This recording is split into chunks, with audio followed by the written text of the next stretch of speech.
A severe summer storm pummels communities south and east of Calgary. Gusting 130, even higher in some spots of the county, and the storm itself was moving at 80 clicks an hour. Power outages, downed power lines, and reports of lots of damage. To catch a predator. It's amazingly dangerous what happened in this incident. How teenagers turned the tables on a suspect. And the Homeless World Cup. Everyone leaves with a moment or a story that is just so profound. A unique event that's meant to inspire. CTV Calgary, local breaking news with Camilla Di Giuseppe. Good evening. We have some breaking news for you tonight. A perilous situation unfolding near the city of Brooks, where a powerful storm brought heavy rain, baseball-sized hail, and winds so strong it knocked power lines and infrastructure to the ground. RCMP confirmed a vehicle with occupants inside became trapped under a live power line that collapsed on Highway 1 and Highway 36 just outside of Brooks. Emergency crews were dispatched along with Fortis Alberta crews to de-energize the line so that the people in the car can safely be rescued. RCMP say there are many road closures in the area, including Highway 1 and Highway 36, and several stranded vehicles with significant damage. Now, this is part of a large storm system that swept through several communities in the region. This storm chaser footage taken of the supercell storm tonight, hitting near the village of Rosemary just after 5 p.m. Hail, rain, zero visibility, and high winds. Emergency alerts were issued for neighboring communities too. Patricia, Dutchess, Tilly, Bassano. Trees were snapped in half. There's reports of property damage, and some area residents say farmers' fields have been decimated. Okay, so we do have some... We spoke to Brendan Hook, who lives near Brooks and storm chases as well. Here's how he described the storm. To the north of me, where the more severe winds and hail hit, it's just swept right clean from the ground there. So significant crop damage in parts of the county of Newell, and then also just to the north of me as well, we had power lines get knocked down from the damaging winds, and a roof from a barn got torn off as well. Power had been knocked out for hundreds, if not thousands, of customers at one point. Fortis Alberta is advising the power might not be back on until sometime on Thursday. We will continue to keep you updated on this developing story out of the region throughout our...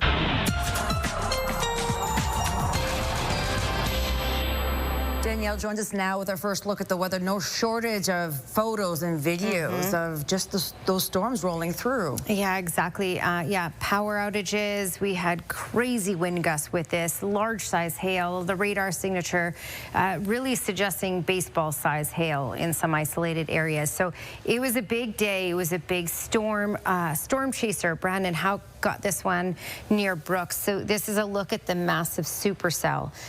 If you ever see this, you go the other way. Absolutely. And here's another picture that he took showing you that toonie size hail that he was able to find. Again, larger than that, certainly fell in some isolated areas. And just a look at the cell that transpired, really started intensifying as it got closer to the Brooks area and then tracked off east to the Empress area. So this is quite a day for communities in its path. Absolutely. For us here in Calgary, we had some showers. We had an isolated non-severe thunderstorm, but it was fairly quiet in comparison. And when we talk quiet, that's the story for the rest of this week.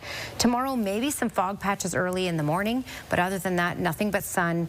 A little on the cooler side, though, with a high of 20 degrees. More weather details coming up. All right, Danielle, thank you. Police say an alarming social media trend turned dangerous after a 12-year-old boy was allegedly abducted. A Calgary man faces charges after investigators say a group of teenagers arranged to meet the man. As Jordan Hannigan reports, it's being described as a catch-a-predator scheme. It was near this area in the Cooper's Crossing neighborhood of Airdrie. A 12-year-old boy escaped from a kidnapper. There are numerous youth, ages 12, 13, so quite young, that have been involved in a catch the predator scheme. So apparently this is a new scheme on social media. Police say the boy was part of a group of between 6 and 10 teenagers who arranged to meet a man in a vigilante sting to expose child predators. These are very hard to prosecute. It puts these people, these kids in this incident, in extremely high-risk, dangerous situations without backup training, justification, and backup. It's amazingly dangerous what happened in this incident. Investigators say the teens met the man on Snapchat and it was caught on video. Police say the boy willingly got into the vehicle, but the man drove away with the child. The boy was able to escape a short time later. Multiple teens and other witnesses called 911 and police tracked the suspect to northeast Calgary. This has not been done before here in Airdrie. In my service time of 23 years, I haven't been involved in a similar investigation where we have somebody setting up to catch a predator or anything along those lines. This is a very unique incident. 37-year-old Zane Merchant of Calgary is facing numerous charges, including kidnapping, sexual interference, and breach of conditions. He does have a history with police. This offender is known to the ICE unit. We've had more than one investigation and file with this offender, which again speaks to the dangerous and high-risk nature of meeting strangers, conversing with strangers. Jordan Cadigan, CTV News, Airdrie. RCMP say it should serve as a warning to adults and children to never consider this type of vigilante justice. The accused is due in court tomorrow. Calgary police say 3 youths, one 13-year-old and 2 11-year-olds were involved in an assault against a Calgary bus driver near the Rundlehorn station in the northeast. It happened on Friday, August 15th, just after midnight near Rundle Station. Police say the bus driver reported that upon exiting her bus, 3 youths pointed airsoft guns and a knife at her and struck the outside of the bus. Police arrested the 3 on a nearby C train. And the eldest of the 3 faces 1 count of assault with a weapon and 3 other weapons charges. The 2 11-year-olds cannot be charged under Canadian law. Now, this is the second violent offense allegedly committed by children against a transit operator in recent weeks. July 29th, an 11-year-old young boy boarded a Calgary transit bus near Earlton Station, brandished a knife, and demanded the driver's phone. Calgary transit operators are still reeling after a bus driver was brutally attacked and stabbed on May 14th near Falcon Ridge and Castle Ridge Boulevards. This is not a situation that I am comfortable with or that I want to become a routine for us to be talking about offenders us charging 12-year-olds in community. You know, somebody that's been a victim of an assault, it impacts the coworkers, it impacts the families negatively. The bus driver in this incident was not injured. The transit unit wants drivers to have shields to protect them, and police hope increased community support can keep young people away from criminal behavior. Well, searchers have found the body of a man who was lost when his canoe capsized on Barrier Lake in Kay Country on Saturday. An underwater recovery team found the 30-year-old man's body today. The man's parents, visiting from China, were also in the canoe when it capsized. The 60-year-old father died, and his body was recovered on the weekend. The 56-year-old mother was taken to hospital with hypothermia. From the Pagani Reserve, which is about 2 hours south of Calgary, a hockey arena on the First Nation had to be evacuated earlier today because of a buildup of carbon monoxide. Some people reported feeling unwell. EMS was on scene to provide first aid. It's believed some people may have required hospitalization. A collision between an SUV and an e-bicycle shut down a section of 16th Avenue Northwest this afternoon. The badly damaged motorized bike came to rest at the intersection where 16th Avenue and Banff Trail meet. It happened at around 2 p.m. Police closed 16th Avenue in both directions to 19th Street. Paramedics transported the e-bike rider to Foothills Hospital in stable, non-life-threatening condition. The area has fully reopened. On the heels of the province's decision to give COVID shots to healthcare workers for free, there are renewed calls for the vaccines to be fully covered for all Albertans. The UCP government reversed its policy for healthcare workers yesterday. Anyone outside that sector who wants a shot still faces an estimated $110 cost. Mark Villani has more on why health experts want the cost barrier removed. Janine Baxter was set to book her COVID shot ahead of the upcoming school year, but the local teacher was shocked to learn she'd have to pay more than $100 just to do it. Working in a school, you have lots of contacts, with little people and parents, and it would be nice to be protected. On Tuesday, Alberta's government moved to cover the cost of COVID shots for most healthcare workers, but advocates say, why stop there? The government has now admitted that these are a good thing to have access to these vaccines for healthcare workers, so open it up to everyone. These are an important first line of defense, and this is a critical piece of the protection that we need. Especially as flu season approaches, some doctors say children remain particularly vulnerable. We're still seeing kids coming in and they're still quite sick, and, they end up being in hospital for a prolonged period of time. This week, the American Academy of Pediatrics recommended COVID-19 vaccination for all kids ages 6 through 23 months. But Alberta's Minister of Children and Family Services wouldn't say if he agreed or disagreed with that approach. Conversations are ongoing, and I look forward to the findings from both the health professionals as well as the health minister. Premier Smith says the policy calling on Albertans to pay for shots is meant to prevent wastage after $135 million was spent on unused doses, but some say it's preventing access. And we had to get rid of them all. Pharmacists are concerned after being told they'd be excluded from the upcoming rollout. So there's some communities that just aren't going to be able to have their patients access care through them. They're going to have to go to another center to get a shot. The summer of UCP flip-flops. Meanwhile, Alberta's official opposition says the new policy should also put seniors first instead of making them pay. So why not make it easier for people to stay out of the hospital if they so choose? And yet this government's blinded by ideology. And for some Albertans, the cost and uncertainty of getting this vaccine is still concerning. So that we don't have another epidemic. Mark Villani, CTV News, Calgary. Health Minister Adriana LaGrange says details including eligibility for free COVID shots and any administrative fees will be available soon. And for the first time since April 26, no new measles cases were reported today. According to Alberta Health Services, there are currently 6 active cases of measles in the province, a number that has remained stable for several weeks.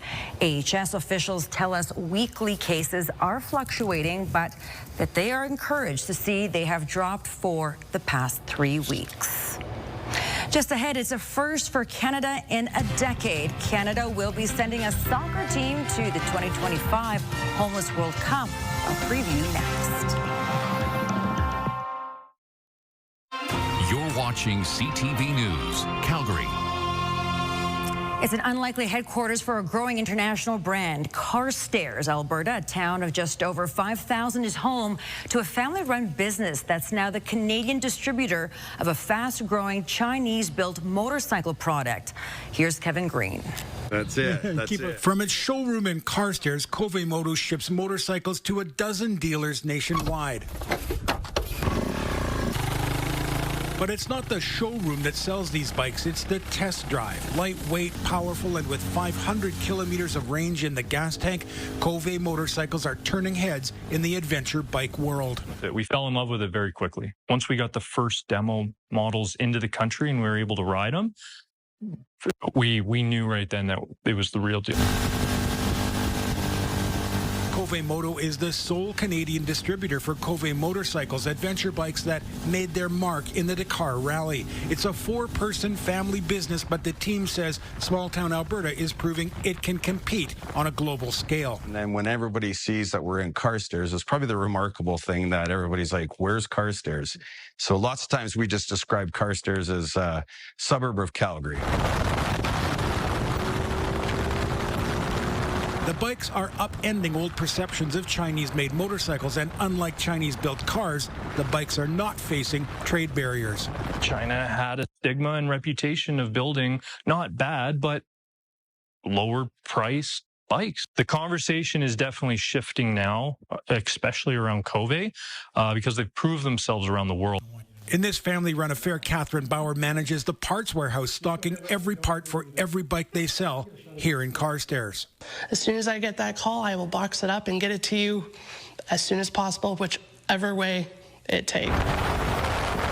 The adventure motorcycle segment is booming, growing 14% a year, while other sectors of the market decline. 120 of these bikes have been purchased in Canada since Cove Moto launched its sales in April this year. Kevin Green, CTV News, Carstairs. Cove Moto has 12 Canadian distributors right now and hopes to nearly double that by year's end.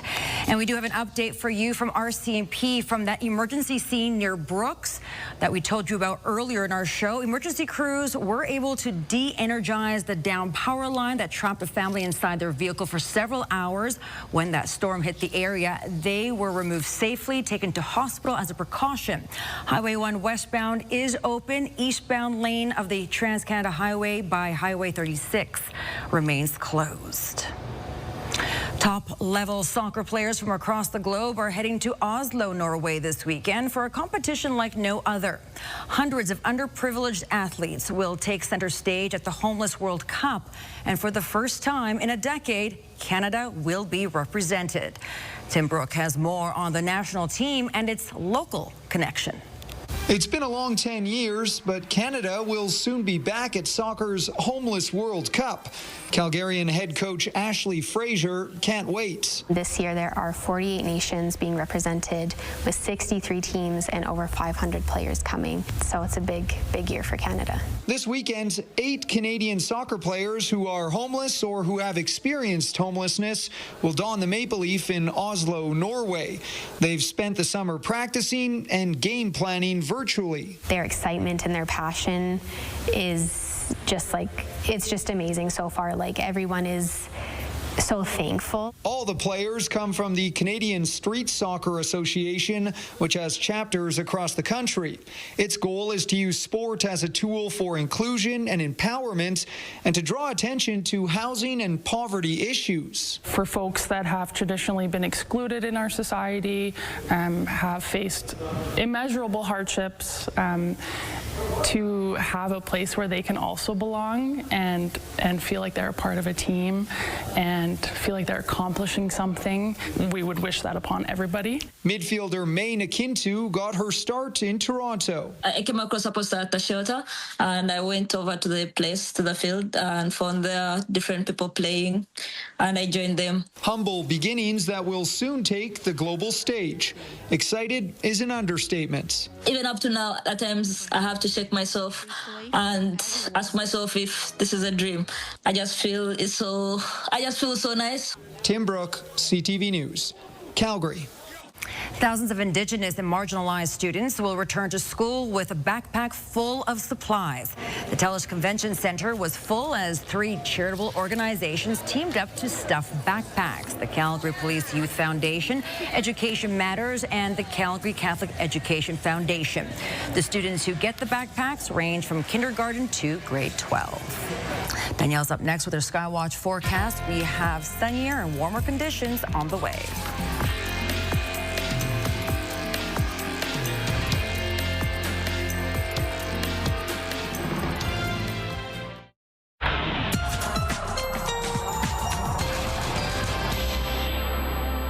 Well, things have been cooling down throughout the day today in much of Alberta. Calgary just got to a high of 19 degrees, Edmonton 20.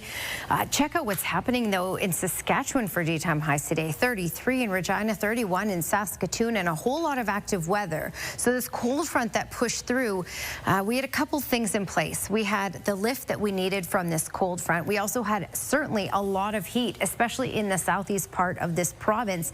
When you combine those things, a couple other ingredients, Well, you can get some supercell storms, absolutely, and that's what we got with this one that tracked through earlier today from Brooks over to Empress. All that lightning, these were lightning strikes in just 15 minutes time, and larger size hail. In fact, in some isolated areas, baseball size, certainly possible with cells like this. Okay, so we had an active day today because of the cold front, and we're going to hold on to some cooler, slightly below normal temperatures for a couple of days. It's going to take a bit of time for things to warm, but we have this ridge of high pressure building in, and that's going to be in for the rest of this week. So while many communities saw very active weather today, tomorrow we're looking at stable, calm, quiet, just a little breezy, a lot of sunshine, and over the next few days, the temperatures will start to climb. So when we look at what's happening as we head through Thursday, we're really just looking at sunshine and quiet weather, and temperature tomorrow will be just below normal by a couple of degrees. Now, we will likely see fog patches developing in some areas of the city for tonight and then last through early tomorrow morning, and then that mixes out and then it's nothing but sun. 20 degrees is our high for tomorrow, stable, 21 for Friday, and then for the weekend, a whole lot of sunshine as well, and by then we'll be back into those mid-20s. All right, Danielle, thank you. So what happens when you get some good humans together in a room? Well, they come up with a golf tournament to have some fun, but also raise money for local charities.